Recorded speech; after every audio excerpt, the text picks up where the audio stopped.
सोना चांदी की कीमतें इस हफ्ते रोलर कोस्टर राइड के जैसे रही। किसी दिन ऊपर तो अगले ही दिन नीचे। खरीदारी और बिकवाली का मिक्स बीते हफ्ते दिखाई दिया। सोने चांदी खरीदने वालों के लिए ये सप्ताह बहुत अच्छा रहने वाला है। किस तरीके का आपको भाव देखने को मिल सकता है और आने वाले हफ्तों में क्या स्थिति रहने वाली है, इस रिपोर्ट में बताएंगे। नमस्कार, मैं हूं आपके साथ ममता तिवारी। आप देख रहे हैं न्यूज़ 18 का डिजिटल प्लेटफॉर्म। सोने और चांदी की कीमतों में और गिरावट देखने को मिल सकती है। हालांकि सराफा बाजार में उतार चढ़ाव जारी रहने की संभावना है। एक्सपर्ट्स ने कहा है कि निवेशक अमेरिकी अर्थव्यवस्था के महत्वपूर्ण आंकड़ों जैसे महंगाई दर, सकल घरेलू उत्पाद जीडीपी और फेडरल रिजर्व की नीतियों पर खास नजर बनाए हुए हैं।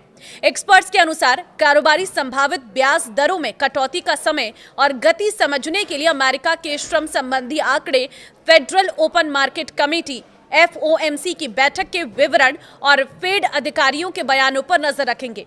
घरेलू बाजार में मल्टी कमोडिटी एक्सचेंज MCX पर चांदी के वायदा भाव में पिछले हफ्ते 5,532 रुपए यानी 2.2% की गिरावट देखने को मिली थी, जबकि सोने की कीमतों में 444 रुपए यानी 0.3% की मामूली तेजी दर्ज की गई थी। बताते चले कि पिछले हफ्ते शुक्रवार को दिल्ली के सराफा बाजार में चांदी की कीमत 13,500 रुपए यानी 5.03% की बड़ी गिरावट के साथ 2,55,000 रुपए प्रति किलोग्राम पर पहुंच गई थी, जो गुरुवार को 2,68,500 रुपए प्रति किलोग्राम के भाव पर बंद हुई थी। इसके अलावा 99.9% शुद्धता वाला सोना भी 2,400 रुपए यानी 1.5% टूटकर 1,58,500 रुपए प्रति 10 ग्राम रह गया था। पिछले कारोबारी सत्र को अगर हम देखें तो 1,60,900 रुपए प्रति 10 ग्राम पर यह बंद हुआ था। देखिए, सोना और चांदी सस्ता क्यों हो रहा है? तो देखिए, इस पर अगर हम बात करें तो एंजल वन के उपाध्यक्ष अनुसंधान गैर कृषि जिन्स और मुद्राएं प्रथमेश माल्या ने कहा है कि फरवरी 2026 में सोने की कीमतों में गिरावट आई है। 13 फरवरी की कीमतें 1,80,000 रुपए प्रति 10 ग्राम के उच्चतम स्तर से घटकर लगभग 1,53,800 रुपए प्रति 10 ग्राम हो गई है।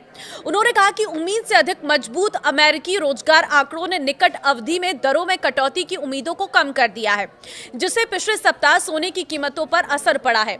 आगे वो कहते हैं कि भू राजनीतिक तनाव और चंद्र नववर्ष से पहले मजबूत खरीदारी के चलते सोने की सुरक्षित निवेश के रूप में इसकी अपील बरकरार है।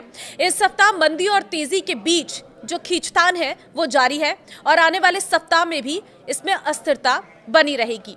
अगर बात इंटरनेशनल मार्केट की करें तो कॉमिक्स गोल्ड फ्यूचर्स में 84 अमेरिकी डॉलर या 1.7% की वृद्धि हुई, जबकि चांदी में मामूली बढ़त दर्ज करते हुए 77.27 अमेरिकी डॉलर प्रति औंस पर बंद हुई है। ट्रेडिंग सेक्शन के अधिकांश समय में सोने की कीमतों में उतार चढ़ाव देखा गया, लेकिन विदेशी बाजार में यह 5,000 अमेरिकी डॉलर प्रति औंस से ऊपर सकारात्मक स्तर पर बंद हुई।